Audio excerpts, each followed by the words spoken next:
సమయాన్ని అప్పగిస్తూ ఉన్నాను.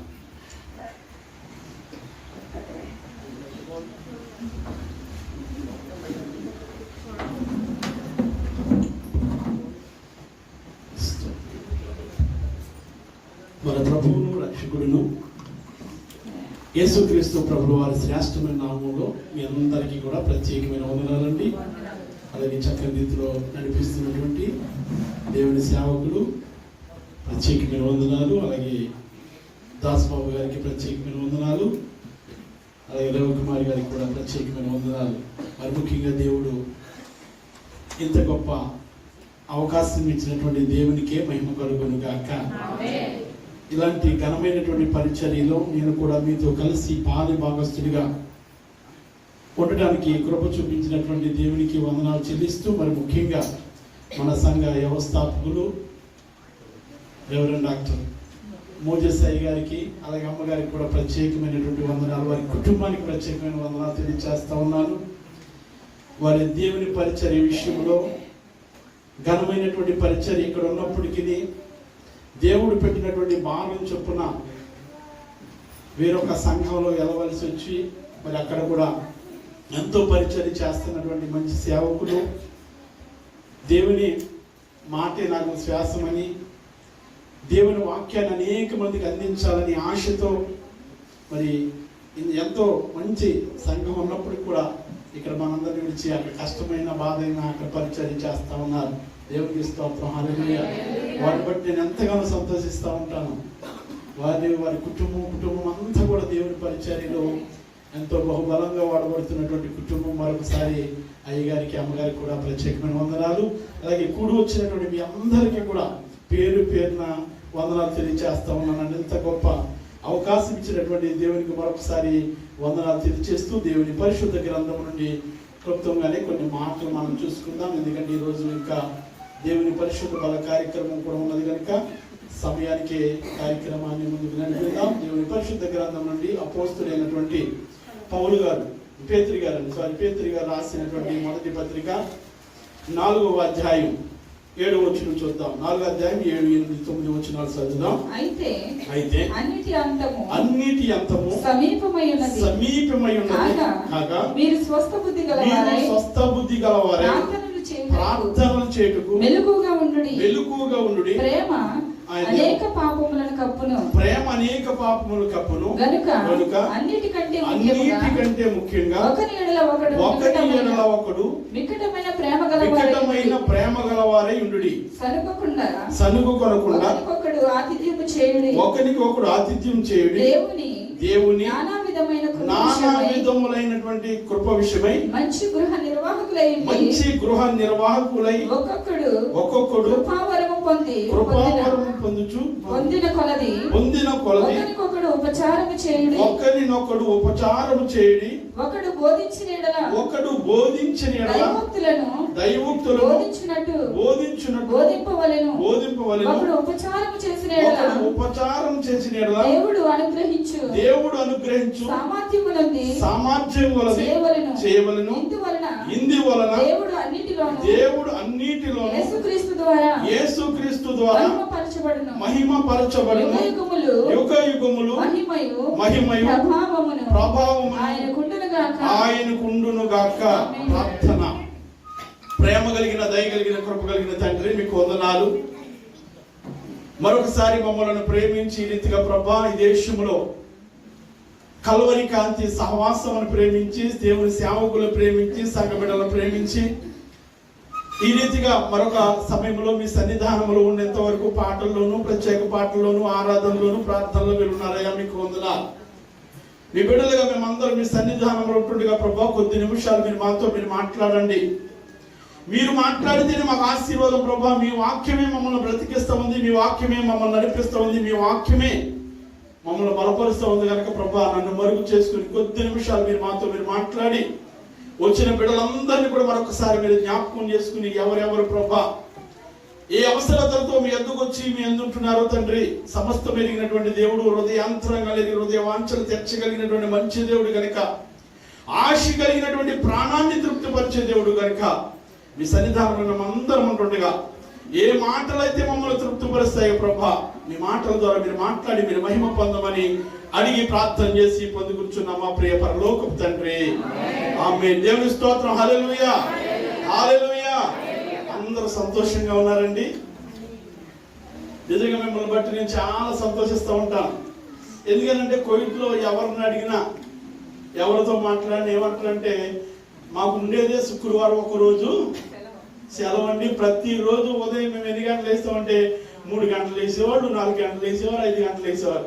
శుక్రవారం మాత్రమే మంచాల మీద నుంచి 10 గంటల వరకు కూడా చాలా మంది లేవరు. కానీ కల్వరి కాంతి సహవాసం వారిని చూసి నేను ఎంత సంతోషిస్తూ ఉంటాను. దేవుని స్తోత్రం. మరి నేను కూడా ఉదయాన్నే లేవడం మాకు కష్టం అయినప్పటికీ మధ్యకి రావాలని ఎంతో ఆశతో, మమ్మల్ని ఎంతో ప్రేమతో పిలుస్తారు కనుక నాకంటే అద్భుతమైనటువంటి వాకింగ్ చెప్పే సేవకులు మీ మధ్య ఉన్నారు. అయినప్పటికీ మరి వారికి ఉన్నటువంటి ప్రేమ అభిమానంతో నన్ను మీ మధ్యకి పిలుస్తూ ఉన్నారు.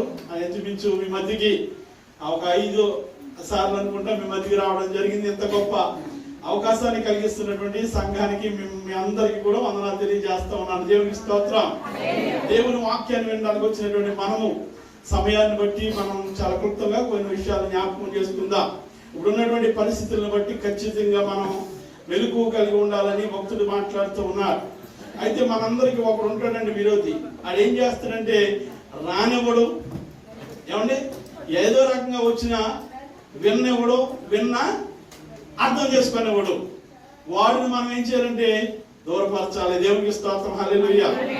దేవుని మందిరానికి ఏదో రకంగా చెడగొట్టాలని, దేవుని మందిరానికి ఏదో రకంగా ఆపు చేయాలని చాలా ప్రయత్నాలు చేస్తాడు. ఒకవేళ వాడిని కాదని ఏదో రకంగా వచ్చిన ఏం చేస్తాడంటే విన్నెవడో ఏదో ఆలోచనలో పెట్టేస్తూ ఉంటాడు, ఏదో తలంపులో పెట్టేస్తూ ఉంటాడు, ఏదో ఉద్దేశంలో పెట్టేస్తూ ఉంటాడు. ఒకవేళ విన్న వాటిని అర్థం చేసుకునేవాడు. దేవునికి స్తోత్రం. హల్లెలూయా. అలా కాకుండా దేవుని మాట మనం ఏం చేయాలంటే ఖచ్చితంగా వినివారమై ఉండాలి. దేవుని మాట ఎంత శ్రేష్టమైంది అని అంటే కనుక దేవుని మాటను బట్టి మన జీవితాలు ఎంతో ఆశీర్వాదకరంగా ఉంటాయి. దేవుని మాట వినటం వలన ఏం కలుగుతుందండి? విశ్వాసం కలుగుతుంది. విశ్వాసం ద్వారా దేవుడు అనేక గొప్ప కార్యాలు మన జీవితంలో చేయనుగాక. చేసే దేవుడు మన జీవితంలో. నమ్ముట నీ వలన అయితే నమ్మువానికి సమస్తము సాధ్యం కలిగినటువంటి దేవుడు మన దేవుడు. అన్ని చేయగలిగినటువంటి దేవుడు మన దేవుడు. దేవునికి స్తోత్రం. హల్లెలూయా. అయితే అలాంటి దేవుని బిడ్డలమైనటువంటి మనము, అలాంటి దేవుని బిడ్డలుగా జీవిస్తున్నటువంటి మనము, సంఘంగా ఉంటున్నటువంటి మనము, ఇప్పుడు ఉన్నటువంటి ఈ పరిస్థితులను బట్టి, ఇప్పుడు ఉన్నటువంటి ఈ యొక్క భయంకర దినాలలో మనం ఉంటుండగా మనం ఎలా ఉండాలో అపోస్తుడైనటువంటి పేతురు గారు అనేకమైనటువంటి విషయాలు మనకు తెలియజేస్తూ ఉన్నాడు. ఆ దినాల్లో వారికి, ఆ దినాలు అనేక మందికి తెలియజేసినటువంటి మాటలు ఈ దినాన్ని మరొకసారి మనతో మాట్లాడుతూ ఉన్నారు. దేవుని పరిశుద్ధ లేఖనం భూత భవిష్యత్ వర్తమాన కాలములను తెలుపుతున్నటువంటి గ్రంథం. అంటే జరిగిపోయినటువంటి కాలము, జరుగుతున్నటువంటి కాలము, జరగబోతున్నటువంటి కాలము కూడా బయలుపరుస్తున్నటువంటి గ్రంథం, ఏకైక గ్రంథం బైబిల్ గ్రంథం. దేవునికి స్తోత్రం. హల్లెలూయా. దేవుని పరిశుద్ధ లేఖనంలో ఒక్క మాట అయినను సున్నైనను పొల్లైనను లేదు, ఒకటి తీయటకైనను కలుపుటకైనను ఎవరికి కూడా అధికారము లేదు. దేవునికి స్తోత్ర. అలాంటి బైబిల్ గ్రంథంలో భక్తుడైనటువంటి పేతురు గారు అనేక శ్రేష్టమైనటువంటి విషయాలు తెలియజేస్తూ ఈ దినాన్ని దేవుని బిడ్డలమైనటువంటి మనము ఎలా ఉండాలో, దేవుని బిడ్డలమైనటువంటి మనము ఈ దినాలను బట్టి మన జీవిత ప్రయాణం ఎలా జీవించాలో తెలియజేస్తా ఉన్నాడండి. మనం చూస్తూ ఉన్నాం, ఎక్కడ చూసినా భయంకరమైనటువంటి సన్నివేశాలు వింటూ ఉన్నాం. ఎక్కడ ఏం జరుగుతుందో, ఎక్కడ ఎలా జరుగుతుందో, ఎప్పుడు ఏం జరుగుతుందో కూడా ఎవరికి కూడా తెలియదండి. తెలియనటువంటి దినాలలో, ఆయన రాకడ దినాల్లో మనం ఉన్నాం. ఒకవేళ ఆయన రాకడ ఆలస్యమైతే, ఒకవేళ మనం పోకడైపోతే, మనము విడిచిపెట్టబడిపోతే ఏమైపోతామో తెలియదు కనుక మనం ఎలా ఉండాలంటే మెలకువగా ఉండాలని భక్తుడు తెలియజేస్తూ ఉన్నాడు. మన జీవితం ఎలా జీవిస్తే మనకు క్షేమాన్ని ఇస్తుందో, మన జీవితం ఎలా ఉంటే మనం ప్రయోజనకరంగా ఉండగలుగుతామో, మనం ఎలాంటి మంచి బ్రతుకులు బ్రతకాలో లేఖన భాగాలు అనేకమైనటువంటి మాటలు దేవుని సేవకుల ద్వారా మనం వింటూ ఉన్నాం. పరిశుద్ధ గ్రంథంలో నుండి పరిశుద్ధమైనటువంటి మాటలు వింటున్నటువంటి మనము మన జీవితాలు ఒకవేళ వాక్యానుసారమైనటువంటి జీవితం మనందరికీ కూడా ఏంటంటే ఆశీర్వాదం. దేవునికి స్తోత్రం, హల్లెలూయా. వాక్యానుసారంగా జీవించే వారిగా మనం ఉండాలి. వాక్యం ఏం చెప్తుంటే నీ దేవుడైన యెహోవా మాటను నీవు శ్రద్ధగా విని ఎడల నీవు వెళ్ళే ప్రతి స్థలములో కూడా ఆశీర్వాదకరంగా ఉంటావు. దేవుడైనటువంటి యెహోవా మాట ప్రకారంగా నీవు ఎప్పుడైతే నడుస్తావో, దేవుడైనటువంటి యెహోవా మాట ప్రకారంగా నీవు ఎప్పుడైతే జీవిస్తావో, నీ ప్రవర్తన ఎప్పుడైతే దేవునికి ఇష్టకరంగా ఉంటుందో, నీ నడకను ఎప్పుడైతే దేవునికి ఇష్టకరంగా మనం జీవించగలుగుతామో అప్పుడు ఎంతో ప్రయోజనకరంగా మనం ఉండగలుగుతాం. దేవునికి స్తోత్రం, హల్లెలూయా. కాబట్టి అపోస్తలుడైనటువంటి పేతురు గారు అదే తెలియజేస్తా ఉన్నాడండి. ఆ మాటలో తెలియజేస్తూ ఉన్నాడు, అయ్యా ఈ దినాలలో మీరు ఎలా ఉండాలో, దేవుని బిడ్డలు మనబడుతున్నటువంటి మనము, దేవుని సంఘములో ఉంటున్నటువంటి మనము భయంకరమైనటువంటి దినాలలో మనం ఉన్నాం కనుక ఆయన ఏమంటున్నాడంటే, చదవని వారు ఒకసారి మాట, అయితే అన్నిటి అంతము సమీపమై ఉన్నది కనుక మీరు స్వస్థ బుద్ధి గలవారై ప్రార్థనలు చేయడానికి మెలకువగా ఉండండి. మొదటి వచనంలో మనం చూస్తే కనుక ఏమి సమీపించున్నదండి? అంతము. దేవునికి స్తోత్రం, హల్లెలూయా. అంటే మనం చూస్తున్నటువంటి జనాలను బట్టి దేవుని రాకడి ఎలా ఉంటుందో బైబిల్ గ్రంథంలో అనేక పర్యాయం రాస్తూ ఉన్నారు. రాజ్యం మీదకి రాజ్యము, జనం మీదకి జనము లేచుతారు. అంత్య దినాలలో భయంకరమైనటువంటి మాటలు వింటాం. అంత్య దినాల్లో భయంకరమైనటువంటి రోగాలు, భయంకరమైనటువంటి పరిస్థితులు వస్తాయి. మనుషులలో ప్రేమలు చల్లారిపోతాయి, కుటుంబాలలో ప్రేమలు చల్లారిపోతాయి. అలాంటివి మనం చూస్తున్నాం కదండి. ఖచ్చితంగా ఇప్పుడు ఏమండి ఎక్కడ చూస్తున్నారో అంతు చిక్కనటువంటి రోగాలు, అంతు చిక్కనటువంటి మరణాలు ఎందుకు చనిపోతున్నారో, ఎందుకు ఈ రోగాలు వస్తున్నాయో తెలియదు. మన చిన్నతనంలో మరి మనందరికి చాలా మందికి తెలుసు, ఇన్ని రకాలైనటువంటి హాస్పిటల్ నుండి కాదు, ఇన్ని రకాలైనటువంటి స్పెషలిస్టులు కూడా ఉండేవారు కాదు. అయినప్పటికీ ఎన్ని రకాలైనటువంటి హాస్పిటల్, ఎన్ని రకాలైనటువంటి స్పెషలిస్టులు ఉన్నప్పటికీ కూడా వారికి కూడా అంతు చిక్కినటువంటి రోగాలు అనేకములు వస్తూ ఉన్నాయండి. రాజ్యాల మీదకి రాజ్యాలు, సమాధానం లేనటువంటి పరిస్థితులు, మనుషుల మధ్య సమాధానం లేనటువంటి పరిస్థితులు, కుటుంబాలలోనే భార్యాభర్తల మధ్య సమాధానం లేనటువంటి పరిస్థితులు, తల్లి మాట బిడ్డలు వినటువంటి పరిస్థితులు, బిడ్డల మాట తల్లిదండ్రులు వినటువంటి పరిస్థితులు, ఎక్కడ చూసినా సమాధానం లేనటువంటి పరిస్థితులు. వీటన్నిటిని చూస్తూ ఉంటే అంతము సమీపముగా ఉన్నదని మనము గమనించాలి. దేవుని రాకడ సమీపంగా ఉన్నదని మనం గమనించాలి. దేవుని రాకడ ఎప్పుడు ఎలాగ ఎవ్వరికి కూడా తెలీదు కనుక మనం ఏం చేయాలంటే ఖచ్చితంగా మెలకువగలిగి మనము ఉండాలి. ఆ మత్తయి సువార్త 24వ అధ్యాయంలో మనం చూస్తే చాలా విషయాలు మనకు కనబడుతూ ఉంటాయి. ఆయన రాకడ గురించి అనేకమైనటువంటి మాటలు మనకు కనిపిస్తూ ఉంటాయి. చూడండి, ఒక్క మాట మనం జ్ఞాపకం చేసుకుందాం. మత్తయి సువార్త 24వ అధ్యాయం 37వ వచనం. నోవాహు దినములు ఎలా ఉండెను? ఆ నోవాహు దినములు ఎలా ఉండును? మనుష్య కుమారుని రాకడయును అలాగే ఉండును. మనుష్య కుమారుడు రాకడయును అలాగే ఉండును. రాకడ కూడా అలా ఉంటుందంటండి. దేవునికి స్తోత్రం, హల్లెలూయా. నోవాహు దినాల గురించి మన అందరికీ తెలుసు. ఆదికాండ గ్రంథం 6వ అధ్యాయం, ఆదికాండ గ్రంథం 6వ అధ్యాయం 13వ వచనంలో నోవాహు దినాలలో వచ్చినటువంటి భయంకరమైనటువంటి పరిస్థితి జ్ఞాపకం చేసుకున్నట్లయితే కనుక ఆ దినాల్లో కూడా దేవుని సువార్తను ఎంతగానో నోవాహు గారు చెప్తా ఉంటే అందరూ కూడా ఏం చేశారంటండి?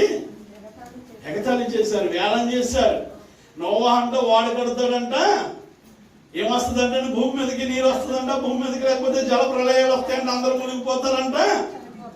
నవ్వుతూ ఉండేవారండి నోవాహు వాడ కడతా ఉంటే. దేవునికి స్తోత్రం, హల్లెలూయా.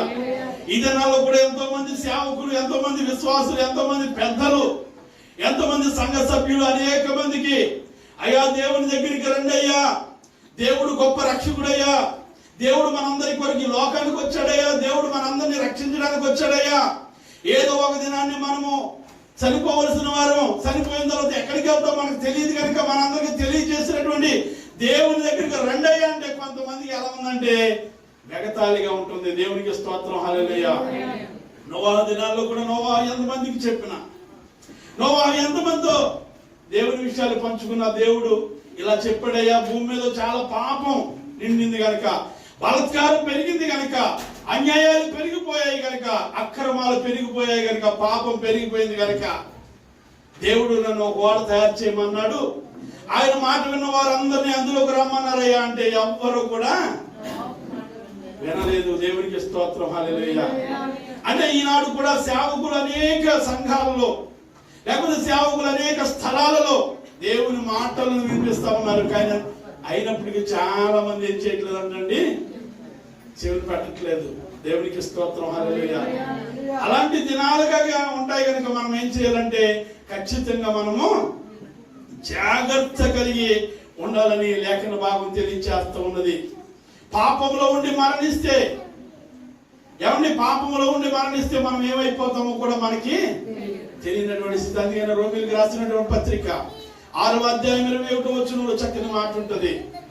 రోమిలకు రాసినటువంటి పత్రిక 6వ అధ్యాయం 21వ వచనం. అప్పటి క్రియల వలన మీకేమి ఫలం కలిగినో, అప్పటి క్రియల వలన మీకు ఏం ఫలం కలిగినో వాటిని గురించి మీరు ఇప్పుడు సిగ్గుపడుచున్నారు. వాటిని గురించి మీరు ఇప్పుడు సిగ్గుపడుచున్నారు. వాటి అంతము మరణమే. వాటి అంతము మరణము. అయినను అయితే ఇప్పుడు పాపము నుండి విమోచింపబడి దేవునికి దాసులైనటువంటి పరిశుద్ధత కలుగుటయే మీకు ఫలము. దాని అంతం ఏంటంటే నిత్య జీవము. దేవునికి స్తోత్రం, హల్లెలూయా.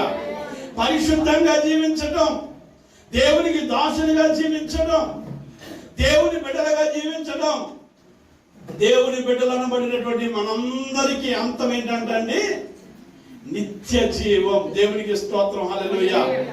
పాపులైనటువంటి అనేక మంది, పాపములు ఉన్నటువంటి అనేక మంది, అక్రమములు ఉన్నటువంటి అనేక మంది, అన్యాయాలు చేస్తున్నటువంటి అనేక మంది, వారి ఇష్టానుసారంగా జీవిస్తున్నటువంటి అనేక మంది, వారి అంతం ఎలా ఉంటుందంటే నిత్య నరకం అండి. పాపములో ఉన్నవారు, అన్యాయంలో ఉన్నవారు, అక్రమంగా ఉన్నవారు, దేవుని మాట విన్నవారు, వారి అంతం ఏమైపోతుందంటే చివరిలో నిత్య నరకంలోనికి వెళ్ళిపోతా ఉన్నారు. ఎవరైతే దేవుని మాట వింటారో, ఎవరైతే దేవుని మాట ప్రకారంగా జీవిస్తారో, ఎవరైతే దేవుని బిడ్డలుగా, దేవుని దాసులుగా, దేవుని దాసురాలుగా, దేవుని సంఘ బిడ్డలుగా ఎవరైతే జీవిస్తారో వారు నిత్య ఎక్కడికి వెళ్తారంటే పరలోకంలోకి వెళ్తారు. నిత్య రాజ్యంలో వారు ఉంటారని లేఖన భాగం తెలియజేస్తా ఉన్నది. కాబట్టి ఆయన అందుకనే అపోస్తులైనటువంటి పేతురు గారు అందుకే తెలియజేస్తా ఉన్నారు, అయ్యా మనము అంత్యకాలంలో మనం ఉన్నాం, అంత్య దినాల్లో మనం ఉన్నాం. కాబట్టి అంతము సమీపంగా ఉన్నది కనుక మనం ఏం చేయాలంటే మెలకు కలిగి జాగ్రత్తగా ఉండాలి. అదే మాట మనం రెండోదిగా మనం చూస్తే కనుక అక్కడే మనం చదవబడినటువంటి పేతురు రాసినటువంటి పత్రికలో 7వ వచనం చూద్దాం. 7వ వచనమే అన్నిటి అంతము సమీపమై ఉన్నది. స్వస్థ బుద్ధి గలవారే. ఏ బుద్ధి కలగాలంటండి? స్వస్థ బుద్ధి గలవారే అంటే మంచి బుద్ధి గలవారై. అంటే బుద్ధులలో కూడా చాలా రకాలైనటువంటి బుద్ధులు ఉన్నాయి. దేవునికి స్తోత్రం, హల్లెలూయా.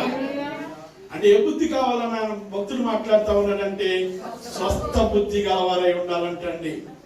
ఎంత దినాలలో అంతము దగ్గరలో ఉన్నదని తెలిసి మనం జాగ్రత్త కలిగి ఉండాలి. నోవాహు దినాలు ఎలా ఉన్నాయో ఆ దినాలు ఎలాగా ప్రజలు ఏమైపోయారో తెలుసుకుని మనం జ్ఞానం కలిగి ఉండాలని మొదటి మాట చెప్తూ రెండవది ఏమంటున్నాడంటే స్వస్థ బుద్ధి కలిగిన వారిగా మనం ఉండాలి. మంచి బుద్ధి కలిగిన వారిగా మనం ఉండాలి. మంచి బుద్ధి కలిగిన వారు ఏం చేస్తారు? అపోస్తలుడైనటువంటి పౌలు గారు ఒక సందర్భంలో చెప్తూ 20 అపోస్తల కార్యం 26వ అధ్యాయం 25వ వచనంలో అంటాడు, చక్కని మాట తెలియజేస్తాడు. చూడండి ఆయన మాటల్లో ఎలాంటి బుద్ధి ఉందో తెలియజేస్తా ఉన్నాడు. అపోస్తల కార్యం 26వ అధ్యాయం 25వ వచనం. అందుకు పౌలు ఇట్లనెను, మహాఘనత వహించిన ఫేస్తు, నేను వెర్రివాడను కాను గాని సత్యమును స్వస్థ బుద్ధియు స్వస్థత బుద్ధియు గల మాటలనే చెప్పుచున్నాను. ఏ మాటలు చెప్తున్నాడంటే ఆయన సత్యమును స్వస్థ బుద్ధి కలిగినటువంటి మంచి మాటలు. దేవునికి స్తోత్రం, హల్లెలూయా. స్వస్థత మన శరీరానికే కాదు కానీ మన బుద్ధి కూడా ఉండాలంటండి. ఆరోగ్యకరమైనటువంటి బుద్ధి ఉండాలంట. దేవునికి స్తోత్రం, హల్లెలూయా. మంచి బుద్ధి ఉండాలి. స్వస్థత బుద్ధి అంటే మంచి ఆరోగ్యకరమైనటువంటి బుద్ధి ఉందనుకోండి, ఎవరి విషయంలో కూడా మనము ఇబ్బంది పెట్టేవారికి మనం ఉన్నామండి. దేవునికి స్తోత్రం, హల్లెలూయా. మంచి బుద్ధి ఉందనుకోండి, అన్ని కూడా మంచి బుద్ధితోటే మనము చూస్తాం. అంటే పచ్చగా ఉన్నవాడికి ఊరంతా అంటే చెడ్డ బుద్ధితో ఉన్నాడు అనుకోండి, అందరూ కూడా ఎలా కనిపిస్తారంటే చెడ్డగానే కనిపిస్తారు. అందుకని ఆయన ఏమంటున్నాడంటే ఆరోగ్యకరమైనటువంటి స్వస్థత బుద్ధి గలవారై, మంచి బుద్ధి గలవారై జీవించాలి అని అపోస్తలుడైనటువంటి పేతురు గారు మంచి మాట తెలియజేస్తా ఉన్నాడు. ఎప్పుడైతే మంచి బుద్ధి కలిగి మనం ఉంటామో ఆయన కూడా, దేవుడు కూడా మంచి మనస్సు కలిగిన వాడు కనుక క్రీస్తుకు కలిగిన ఈ మనస్సు వీరును కలిగి ఉండండి లేఖన భాగం తెలియజేస్తా ఉన్నది. అంతేకాకుండా ఇంకొక మాట, తిమోతి రాసినటువంటి మొదటి పత్రిక 2వ అధ్యాయం 9వ వచనంలో కూడా స్త్రీల గురించి కూడా ఒక అద్భుతమైన మాట ఉంటుంది చూడండి. 2వ అధ్యాయం 9వ వచనం, తిమోతి రాసినటువంటి మొదటి పత్రిక. మరియు స్త్రీలను అనుకువైనటువంటి స్వస్థత బుద్ధి గలవారై ఉండి ఇంకా చాలా విషయాల కిందకి రాయబడి ఉంటాయి, చక్కని విషయాలు. స్త్రీలు కూడా ఎలా ఉండాలో, ఎలా అనుకు కలిగి ఉండాలో, ఎలా వినయం కలిగి ఉండాలో, ఎలా విధేయత కలిగి ఉండాలో బైబిల్ గ్రంథంలో ప్రతి ఒక్కరి గురించి కూడా రాయబడినటువంటి గ్రంథం. ఇదేదో ప్రత్యేకంగా ఒకరి కొరకు రాయలేదు, కానీ చిన్న బిడ్డలు మొదలుకునే వృద్ధుల వరకు కూడా ఎలా జీవించాలో, ఎలా ఉంటే ఎలాంటి మంచి బుద్ధి కలిగి ఉండాలో ఆయన తెలియజేస్తా ఉన్నారు. ఇక్కడ ఏమంటున్నాడంటే అనుకువ కలిగి స్వస్థ బుద్ధి కలిగిన వారిగా మనం ఉండాలని లేఖన భాగం తెలియజేస్తా ఉన్నది. స్వస్థ బుద్ధి ఉన్న వారు ఎలా ఉంటారో కూడా కింద అనేకమైనటువంటి మాటలు తెలియజేయబడుతూ ఉన్నాయి. ఏ బుద్ధి కలిగి ఉండాలంటే స్వస్థత బుద్ధి కలిగి ఉండాలి, అంటే ఆరోగ్యకరమైనటువంటి మంచి బుద్ధి కలిగి ఉండాలంటండి. బుద్ధి లేని కన్యకులు బైబిల్ గ్రంథంలో మనకు కనిపిస్తారు కదండి.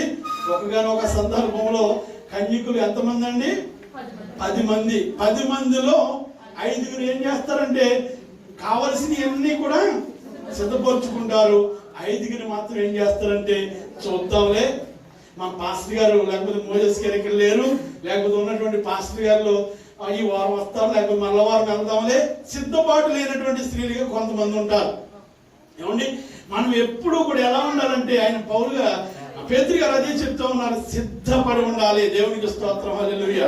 సిద్ధ మనస్సు కలిగి మనము ఉండాలి అని తెలియజేస్తా ఉన్నాడండి.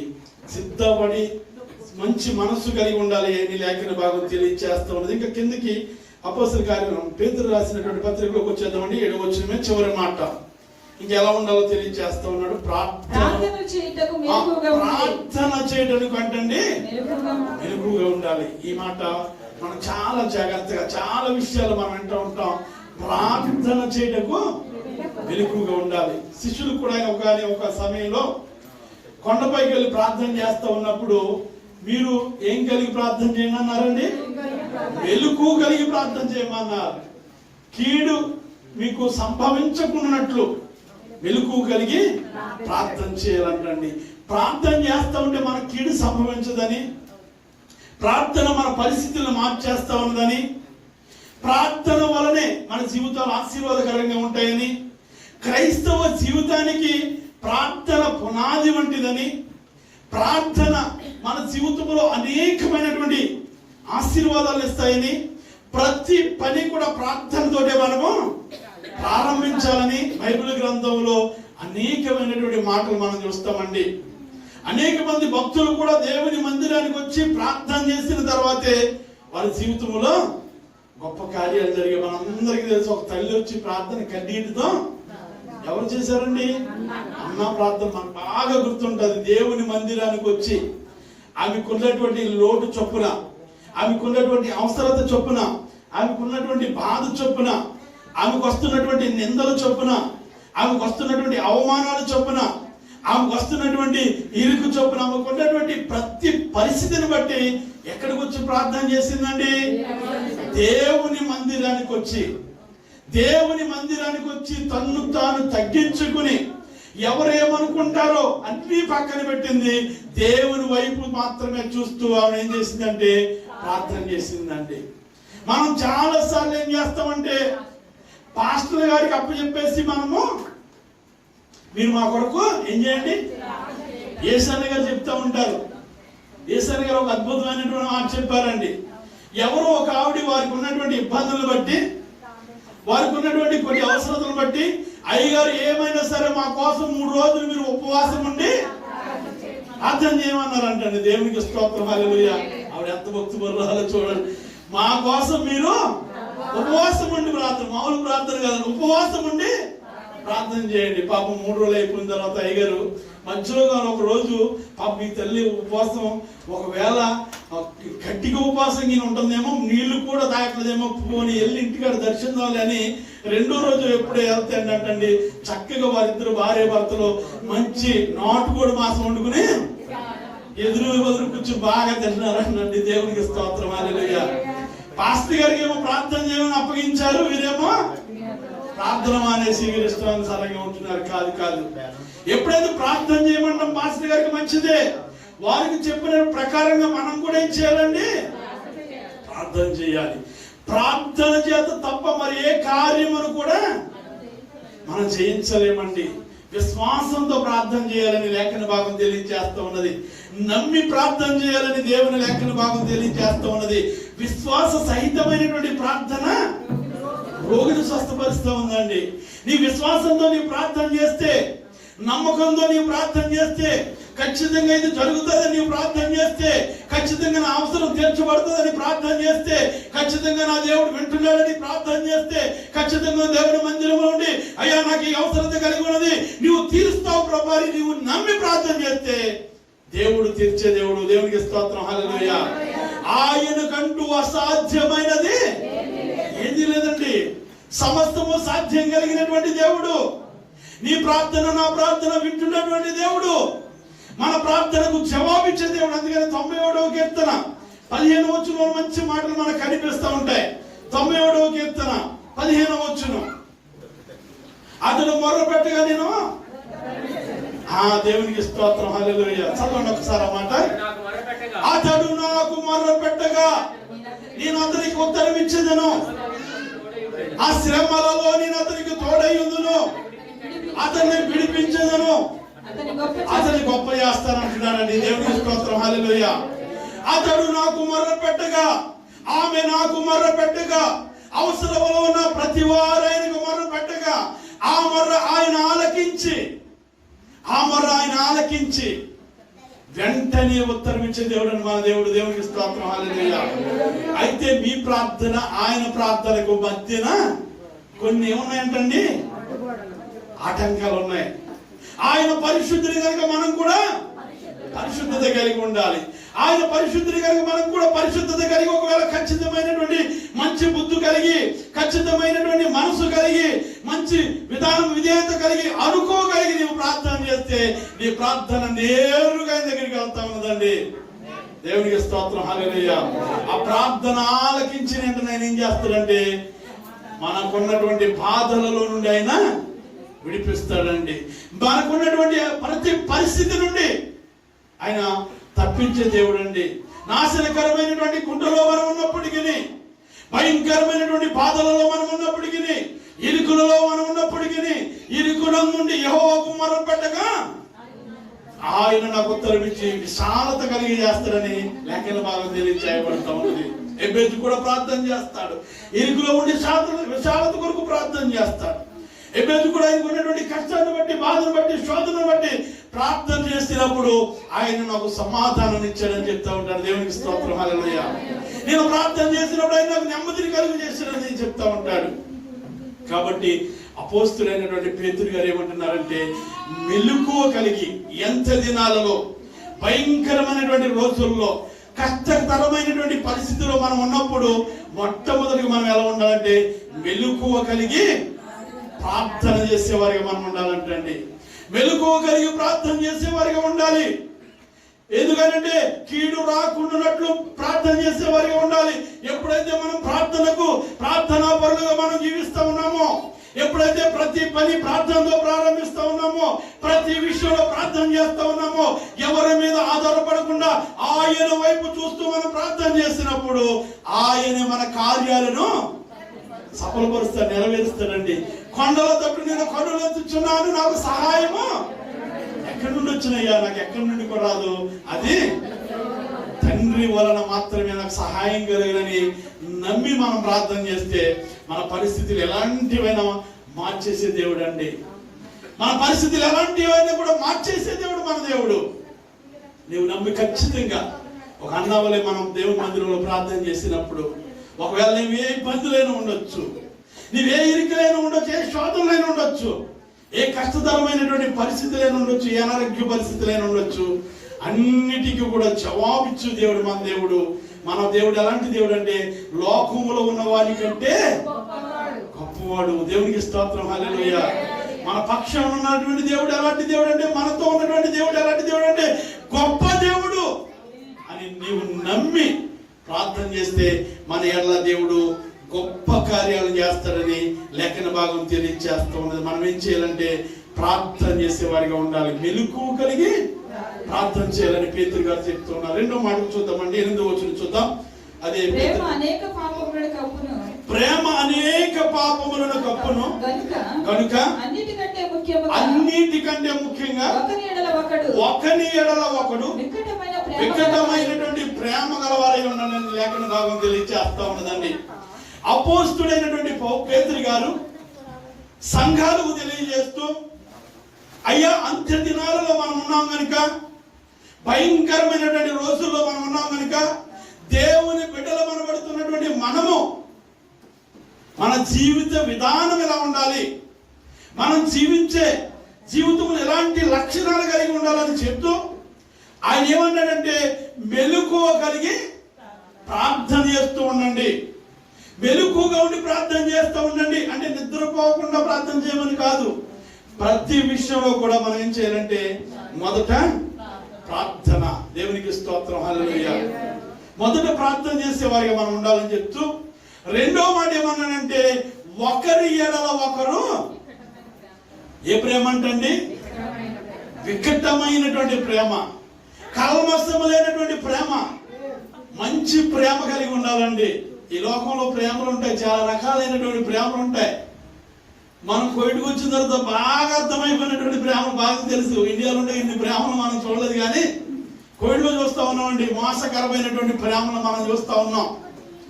మనం కూడా పెళ్ళైన కొత్తలో అంటండి చాలా భార్య ఒకవేళ టీ పట్టుకొచ్చిస్తే అందులో పంచదార ఉన్నా లేకపోయినా కూడా చాలా శ్రేష్టంగా ఉందని చెప్తాడంట. రాను రాను ఒకవేళ ఎంత చక్కగా పెట్టినా కూడా ఏదో నీ ముఖంలో ఏముంది పెట్టుతున్నాం, కషాయిలో ఉంది, లేకపోతే ఇంకో రకం అంటే మొదటిలో ఉన్నటువంటి ప్రేమ కొద్దిగా కొత్త వింత పాత అంటారు కదా, అలా కొంతమంది తయారవుతుంటారు. దేవుని బిడ్డగా మనము అలా ఉండకూడదు. ఇలాగే కొత్త జంట ఒక జంట పెళ్లి చేసుకున్న తర్వాత సరదాగా పిక్నిక్ లేకపోతే ఎక్కడికి వెళ్తూ ఉంటారు కదండి. వాళ్ళు ఎక్కడో ఒక అడవి ప్రాంతంలోనో లేకపోతే ఒక సముద్ర పక్కన భార్య భర్తలు వెళ్తా ఉన్నప్పుడు చక్కగా మాట్లాడుతూ ఉన్నాడంటే భర్త ఏమనంటే, నీ కోసం అవసరమైతే నేను ప్రాణమని చేస్తాను, నువ్వు నాకు దొరకడం నా అదృష్టం, లేకపోతే నీవు నాకు భారీగా రావటం నేను ఎప్పుడో చేసుకున్నటువంటి పుణ్యం, నీవు నా దృష్టిలో ఎలాగంటే నా ప్రాణం కంటే కూడా నువ్వే ఎక్కువ, నా కుటుంబం కంటే నా తల్లిదండ్రులు కంటే అందరికంటే మొదటి స్థానం నీకే ఇస్తాను అన్నట్లుగా చెప్తూ మొత్తం ఇదిలో చక్కగా మాట్లాడుకుంటారు కదండి. ఎలా మాట్లాడుకుంటారు మనం కూడా వెనక్కి తిరిగితే మనకు తెలుస్తూ ఉంటాయి. దేవునికి స్తోత్రం, హల్లెలూయా. మన జీవితాల్లో కూడా కొన్ని సార్లు ప్రారంభ దినాల్లో ఇలాగే చెప్తూ ఉంటారు. అలా చెప్తున్నటువంటి సమయంలో ఒక ఎలుగుబంటి చెట్లలో నుండి వచ్చింది అంటండి. ఏమొచ్చిందండి? అది చూస్తాను వాడు ఏం చేయాలంటే చర్రమని అక్కడ చెట్టు ఉంటే చెట్టుకేసాడండి. దేవునికి స్తోత్రం, హల్లెలూయా. పాప ఆవిడ తెలివైనటువంటి పిల్ల కనుక గమ్మును పడుకుని శ్వాస కూడా పీల్చకుండా అలాగా చదువుకున్నటువంటి అమ్మాయి కనుక గాలి పీల్చకుండా అలా పెళ్ళగొట్టుకుని ఉందంట. ఎలుగుబంటి దగ్గరికి వచ్చి వాసన చూసి చనిపోయిన వాటిని ముట్టుకోకుండా ఈ వాసన చూసి వెళ్ళిపోయిందంట. వెళ్ళిపోయిన తర్వాత దిగొచ్చి ఎలుగుబంటిని శివ దగ్గర వచ్చి ఏం చెప్పిందంటే అన్నదంట, ఇలాంటి పిరికొండి అలా చేసుకున్నాం అమ్మ పెళ్ళి అన్నదంట. దేవుని స్తోత్రం, హల్లెలూయా. అంటే ప్రేమలు మనుషులు ప్రేమలు ఎలా ఉంటాయి. దేవుడు అలాంటి ప్రేమను ఏమాత్రం కూడా ప్రోత్సహించే దేవుడు మన దేవుడు కాదండి. ఆయన ప్రేమ నిజమైనటువంటి ప్రేమ. దేవుడు లోకమును ఎంతో ప్రేమించును కాబట్టి తన ప్రియ కుమారునే మనందరి కొరకు లోకానికి పంపించాడండి. యేసుక్రీస్తు ప్రభువు వారి భూలోకానికి ఎందుకు వచ్చాడంటే ఆయన అన్ని ఎరిగి ఉండి కూడా నీ కొరకు నా కొరకు మనందరి కొరకు తన ప్రాణాన్ని పెట్టడానికి వచ్చినటువంటి మంచి దేవుడు. ఆయన ప్రేమ ఎంత గొప్పదంటే మనందరి కొరకు మనం పొందవలసినటువంటి శిక్ష ఆయన పొందాడు, నీ కొరకు నా కొరకు. దేవునికి స్తోత్రం, హల్లెలూయా. అంత గొప్ప ప్రేమామూర్తి అయినటువంటి దేవుడైనా, ప్రేమ కలిగినటువంటి దేవుడైనా, అలాంటి దేవుడు ఏమంటున్నాడంటే మనము ఒకరి ఎడల ఒకరు ప్రేమ కలిగిన వారిగా మనం ఉండాలండి. ఒకరి ఎడల ఒకరు ప్రేమ కలిగిన వారిగా ఉండాలి. ఎందులోనైనా అప్పుండదు, కానీ ప్రేమలో అప్పుండం అనేది చక్కగా రాయబడి చూడండి ఒకసారి దేవుని పరిశుద్ధ గ్రంథంలో రోమిలికి రాసినటువంటి పత్రిక 13వ అధ్యాయం 8వ వచనంలో 8వ వచనం. రోమిలికి రాసినటువంటి పత్రిక 13వ అధ్యాయం 8వ వచనం. ఒకరినొకడు ప్రేమించుట విషయంలో, ఒకరిని ఒకడు ప్రేమించట విషయంలో తప్ప మరేమీ ఎవరికి అచ్చి ఉండవద్దు. ఏ విషయంలో కూడా మీరు ఎవరికి అచ్చి ఉండవద్దు, ఎవరికి అచ్చి ఉండదు. అంటే ఒకరినొకరు ప్రేమించుటలోనంటండి, అంటే మనం వారిని ప్రేమించడానికి వారు మనకంటే ఎక్కువగా ప్రేమించేవారుగా, ఒకరి ఎడల ఒకరు మంచి ప్రేమ కలిగి ఉండాలని. ప్రేమ గురించి చూస్తే బైబిల్ గ్రంథంలో నిజంగా అనేకమైనటువంటి మంచి మాటలు రాశారండి. అలాంటి మంచి ప్రేమ కలిగి, ఎందుకంటే దేవుని ప్రేమ గొప్పది కనుక దేవుని బిడ్డలుగా ఉంటున్నటువంటి మనం కూడా ఒకరి ఎడల ఒకరు ప్రేమ కలిగి ఉండాలి. అదే రోమిలికి రాసినటువంటి పత్రిక 12వ అధ్యాయం 9వ వచనం. మీ ప్రేమ నిష్కపటమైనదై ఉండవలెను, చెడ్డదానిని అసహించుకొని మంచిదాన్ని హత్తుకొని ఉండండి. సహోదరి ప్రేమ విషయంలో అందముడు అనురాగము గలవారై, ఒకరినొకడు అనురాగము గలవాడు, ఘనత విషయంలో ఒకరినొకడు గొప్పవాడిగా ఎంచుకోవాలంటండి. ఇక్కడ ఏమంటున్నాడంటే ప్రేమ నిష్కపటమైనదై ఉండవలను, చెడ్డదానిని అసహించుకునే ప్రేమ మనకు ఉండాలండి. దేవునికి స్తోత్రం, హల్లెలూయా. చెడ్డది అని అనుకున్నప్పుడు దాన్ని అసహించాలి, మంచిదానిని మనము ప్రేమించే వారికి మనం ఉండాలి. మనము ఒకరి ఎడల ఒకరు మంచి ప్రేమ కలిగి, ఒకరి ఎడల ఒకరు అంటే ఆయన వాగ్దానాల్లో కూడా ఒకటి ఏంటంటే నిన్ను వలె నీ పొరుగువాన్ని ప్రేమించు. మనం ఎప్పుడైతే ప్రేమించే మంచి మనసు మనం కలిగి ఉంటామో మనల్ని కూడా వారు ప్రేమిస్తారంటండి. అంటే మనం ప్రేమించము. చాలాసార్లు ఏం చేస్తామంటే మన ప్రేమలు మనకు సాధారణంగా మనకు అంటూ ఉంటున్నటువంటి మాట, మా ఇంటికి వస్తే ఏం చేస్తారు, మీ ఇంటికి వస్తే ఏం పెడతారు. ఇప్పుడు కొత్తగా దేవునికి స్తోత్రాలు అంటే మన ఇంటికి వచ్చినా మనకే రావాలి, వారి ఇంటికి వెళ్ళినా మనకే రావాలి. అలాంటి కొంతమంది ఏం చేస్తారంటే వాళ్ళు మాత్రమే మనల్ని ప్రేమించాలి, మనం మాత్రం వాళ్ళని ప్రేమించకూడదు. అలా కాకుండా ఒకరి ఎడల ఒకరు ప్రేమ కలిగి నిజమైనటువంటి ప్రేమ అనేక మందికి చూపించేవారికి మనం ఉండాలి. మనము దేవుని చేత ప్రేమింపబడినటువంటి మనము అనేక మంది దేవుని మందిరానికి నడిపింపబడాలంటే మన ప్రేమ అక్కడ చూపించాలండి. దేవునికి స్తోత్రం, హల్లెలూయా. ఈవిడండి ఒకప్పుడు పిల్లికి కూడా భిక్షము పెట్టేది కదండి. ఎప్పుడైతే దేవుని అంగీకరించిందో, దేవుని మందిరానికి వెళ్తా ఉన్నదో, దేవుని లేఖన భాగం చదువుతా ఉన్నదో, అప్పుడు నుండి మీ ప్రేమ ఉంటుంది. కల్మషం లేనటువంటి ప్రేమ అండి తల్లిది. ఎంతో మంచి ప్రేమ అండి సహోదరిది. ఎంతో మంచి ప్రేమ అండి అక్కది. నిజమైనటువంటి ప్రేమ అండి అక్కది. నిజంగా నా సొంత వాళ్ళు ఉన్నా కూడా ఇంతలా నన్ను ప్రేమించలేమండి, అంతలా ప్రేమిస్తున్నారన్న మాట అనేక మంది నోట మనము వినాలి. దేవునికి స్తోత్రం, హల్లెలూయా. అలాంటి ప్రేమ కలిగి సంఘ బిడ్డలుగా మనమందరము ఉందుముగాక. అలాంటి ప్రేమ కలిగి ఎప్పుడైతే జీవిస్తామో ఎంత దినాలలో దేవుని కాపుదల మనందరి మీద ఉంటుందండి. ఇలాంటి మంచి ప్రేమ కలిగి మనం జీవించే వారిగా మనం ఉండాలి. చాలా మంది ఒకరు బాగుంటే ఒకరు వార్చలేనటువంటి ప్రేమలు కలిగి ఉంటారండి. మనమే బాగుండాలి, మన బిడ్డలే బాగుండాలి, మన కుటుంబమే బాగుండాలి, మన ఉద్యోగమే బాగుండాలి, లేకపోతే మనకున్నటువంటి పరిస్థితులే బాగుండాలని చాలా మంది కోరుకుంటారు. కాదు, బైబిల్ గ్రంథం ఏం తెలియజేస్తా ఉన్నదంటే నిన్ను నీవు ఎలా ప్రేమించుకుంటావో ఎదుటి వారిని కూడా అలాగే ప్రేమించాలి. నీ కుటుంబం ఎలా బాగుండాలనుకుంటావో ఎదుటి వారి కుటుంబం కూడా అలాగే బాగుండాలి. నీ బిడ్డలు ఎలా ఉన్నతమైనటువంటి స్థితిలో ఉండాలని కోరుకుంటావో ఎదుటి వారి బిడ్డలు కూడా అలాగే కోరుకోవాలని మనం అనుకోవాలండి. అందుకని ఆయన అంటాడు, నిష్కపటమైనటువంటి ప్రేమ కలిగి, కపటము లేనటువంటి ప్రేమ కలిగి, ఖచ్చితమైనటువంటి ప్రేమ కలిగి, మంచి ప్రేమ కలిగి, ఒకరి ఎడల ఒకరు సంఘంలో మనం అందరం కూడా ఏం చేయాలంటే ఒకరి ఎడల ఒకరు ప్రేమ కలిగి ఉండాలి. ప్రేమ లేని వాడైతే, కొరింథీ రాసినటువంటి పత్రికలో ఒక మంచి మాట ఉంటుంది చూడండి. కొరింథీయులకు రాసినటువంటి పత్రిక 13వ అధ్యాయం 1వ వచనం నుండి కొన్ని మాటలు ఉంటాయి. సమయం ఇప్పటికే అయిపోతుంది, ఇంకా చాలా విషయాలు చెప్పాలి. క్లుప్తంగానే జ్ఞాపకం చేసుకుంటూ వెళ్ళిపోతాం. మనుషుల భాషలతోను, మనుషుల భాషలోను, దేవదూతల భాషలతోను నేను మాట్లాడినను ప్రేమ లేని వాడనైతే రోకెడు కంచును ఘనఘనలాడు తాళముల యందును ప్రవచించు కృపావరము కలిగి మర్మములనియు జ్ఞానమంతయు ఎరిగిన వాడైనను కొండలను పెకిలింపగల పరిపూర్ణ విశ్వాసం గలవాడనైనను ప్రేమ లేని వాడనైతే నేను ఎదురుని భక్తులు మాట్లాడుతుంటాడు. దేవదూతల భాషలో ఒకవేళ నేను మాట్లాడినా, ఏమండి, ఒకవేళ సంఘములో మనం అన్ని పనులు చేస్తా ఉన్నప్పటికీ, నేను వాక్యాన్ని బోధిస్తా ఉన్నప్పటికీ, వాక్యాన్ని లేకపోతే మనం చదువుతున్నప్పటికీ, మంచి మంచి పాటలు పాడినప్పటికీ, దేవదూతల భాషలతో మాట్లాడినప్పటికీ కూడా, లేకపోతే కొండలను కూడా పగలించగలిగినటువంటి శక్తి ఉన్నప్పటికీ కూడా ఏమి లేకపోతేనండి, ప్రేమ లేకపోతే వ్యర్థుడు. దేవునికి స్తోత్రం, హల్లెలూయా. అంటే ఎన్ని చేసిన మనలో ఏముండాలంటే ప్రేమ కలిగి ఉండాలండి. ఎప్పుడైతే ప్రేమ కలిగి ఉంటామో అప్పుడు దేవునికి ఇష్టం అంటండి. దేవునికి స్తోత్రం, హల్లెలూయా. ఎన్ని మంచి పనులు మనం చేస్తా ఉన్నప్పటికీ, సంఘంలోనూ లేకపోతే ఎన్ని కార్యక్రమాలు ఉన్నప్పటికీ కూడా ఖచ్చితంగా మనం ఏం కలిగి ఉండాలంటే ప్రేమ కలిగి ఉండాలి. ఈ లోకానుసారమైనటువంటి ప్రేమ కాదు, కానీ దేవుని ప్రేమ. ఈ లోకంలో ఉన్నటువంటి ప్రేమలు కాదు, ఈ లోకంలో ఉన్నటువంటి ప్రేమలు వ్యర్థమైనటువంటి ప్రేమలు ఉన్నాయి ఈ లోకంలో. నీ దగ్గర అన్ని ఉంటే నిన్ను ప్రేమిస్తారు, నీ దగ్గర ధనం ఉంటే నిన్ను ప్రేమిస్తారు, నీ దగ్గర అందం ఉంటే నిన్ను ప్రేమిస్తారు, నీ దగ్గర అనుకుంటే నీకు ప్రేమిస్తారు. లోకానుసారమైనటువంటి ప్రేమలు ఇవి. దేవుని ప్రేమ అవి చూడదండి.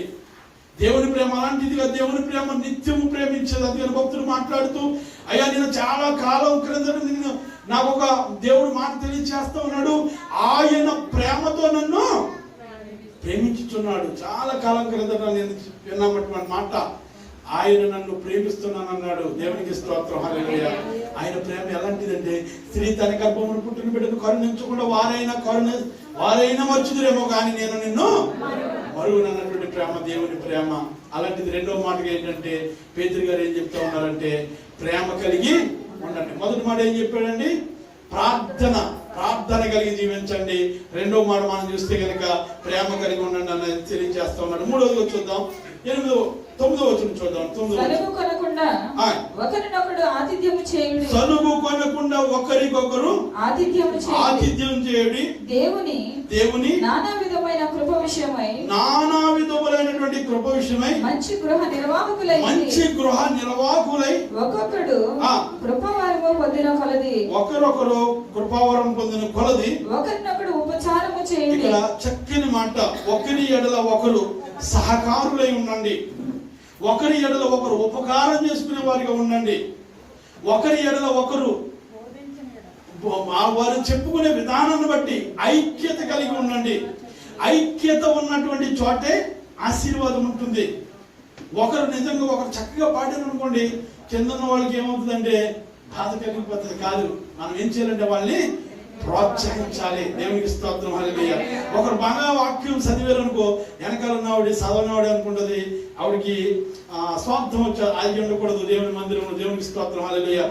ఒకరినొకరు సహకరించుకునే వారిగా మనం ఉండాలని, ఒకరికొకరు ఘనంగా ఎంచుకునే వారిగా మనం ఉండాలని, ఒకరినొకరు మంచిగా చెప్పేవారిగా మనం ఉండాలని లేఖన భాగం తెలియజేస్తా ఉన్నది. అంటే దేవునికి నమ్మకస్తులుగా మనము ఉండాలి. మనం ఒకరికొకరు సహకారులుగా ఉంటూ, ఒకరి ఎడల ఒకరు దయగలిగిన వారిగా ఉంటూ, ఒకరి ఎడల ఒకరు ఉపకారం చేసుకునే వారిగా ఉంటూ, ఒకరి ఎడల ఒకరు మంచి మాటలు మాట్లాడుకునే వారిగా ఉంటూ మనం ఏం చేయాలంటే దేవునికి నమ్మకస్తులుగా ఉండాలని దేవుడు ఏం చేస్తా ఉన్నాడంటే 101వ కీర్తన 6వ వచనంలో 101వ కీర్తన 6వ వచనంలో ఏమంటాడంటే దేవుడు నమ్మకస్తులైన వారి కొరకు ఎదురు చూస్తున్నట్లుగా మనం చూస్తాం. చూడండి, నేను కృపను గూర్చియు న్యాయమును గూర్చియు పాడెదను. యెహోవా 101వ కీర్తన 6వ వచనం అండి. 101వ కీర్తన నా యొద్ద నివసించున్నట్లు దేశములో నమ్మకస్తులైన వారి కొరకు నేను కనిపెట్టుచున్నాను. దేవుడు మాట్లాడుతున్నటువంటి మాట, ఆయన ఏమంటున్నాడంటే, దేశములో నమ్మకస్తులైన వారి కొరకు నేను ఎదురు చూస్తా ఉన్నాను. ఎవరైతే నమ్మకస్తులుగా ఉంటారో, కల్వరి కాంతి సహవాసం నేను అనుకుంటా ఉన్నాను, మనమందరము నమ్మకస్తుల గుంపులో ఉందుము గాక. నమ్మకస్తులుగా మనం జీవిస్తే దేవుడు అనేకమైనటువంటి కార్యాలు దేవుడు మనందరి ఎడల చేస్తాడు కనుక ఎంత దినాల్లో మనం ఎలా ఉండాలంటే దేవునికి నమ్మకస్తులుగా ఉండాలి. మొదటిదేమో ప్రార్థనా పరులుగా మనం ఉండాలి. రెండవది ఏమో ఒకరి ఎడల ఒకరు ప్రేమ కలిగిన వారమై ఉండాలి. మూడవదేమో ఒకరి ఎడల ఒకరు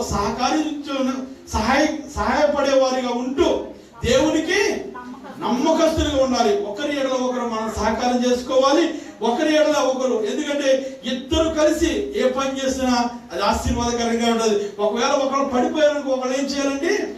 చేయించే వారిగా ఉండాలి. రాళ్ళు వేసే వారిగా మనము, ఎవరు పడిపోతారని ఎదురు చూసే వారిగా మనం ఉండకూడదు. కానీ ఎవరు మనతో పాటు బాగుండాలని మనం కోరుకునే మంచి మనసు కలిగి ఉండాలి. చాలా మంది ఏం చేస్తారంటే, ఎవరైనా పడిపోతే, ఎవరైనా చెడిపోతే, ఎవరైనా నాశనం అయిపోతే, ఎవరైనా దుఃఖంలో ఉంటే ఆనందించాలనే కోరికలు కొంతమందికి ఉంటాయండి.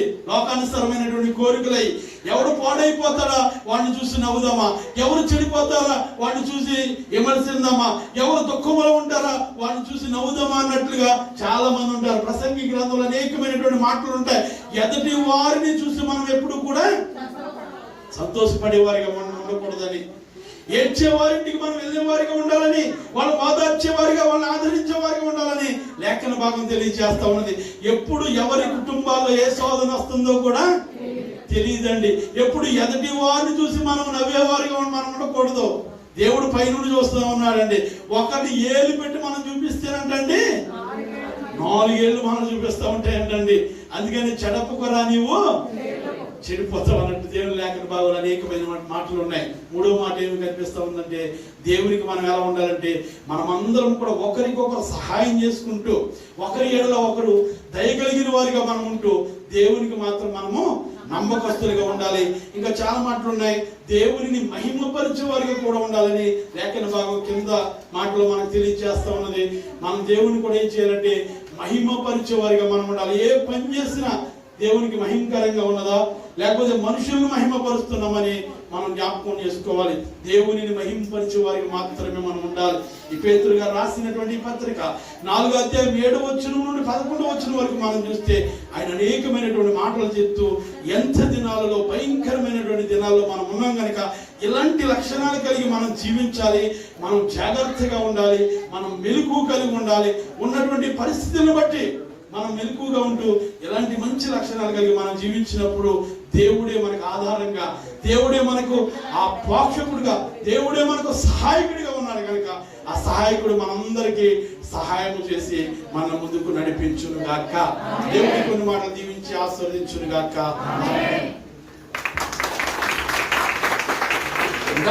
మరి ఎంతో అద్భుతమైన సందేశాన్ని అందించిన పరంజ్యోతయ్య గారికి, మన కల్వరి కాంతి సహవాసం తరఫున, అలాగే మన పాస్టర్ మోజేస్ గారు, కర్సంగ కాప గారి తరఫున, మరి మన తరఫున ప్రత్యేకమైన వందనం తెలియజేస్తూ ఉన్నాను. అలాగే మరి ఇప్పుడు వాళ్ళ కార్యక్రమం అందరిని బట్టి మరి ఎవరైతే సిద్ధపాటు కలిగి ఉన్నారో వారందరూ ముందుకు వచ్చినట్లయితే కుర్చీలు వెనక వేసి మధ్యలో అందరూ మోకరించినట్లయితే ఒకరి మధ్యలో లైన్లో ఖాళీగా ఉండేలాగా మోకరించవలసిందిగా దేవుని తెలియజేస్తున్నాం. మజ్జిగ రొట్టె రసం తీసుకొచ్చేటప్పుడు కొంచెం దారి విశాలంగా ఉండేలాగా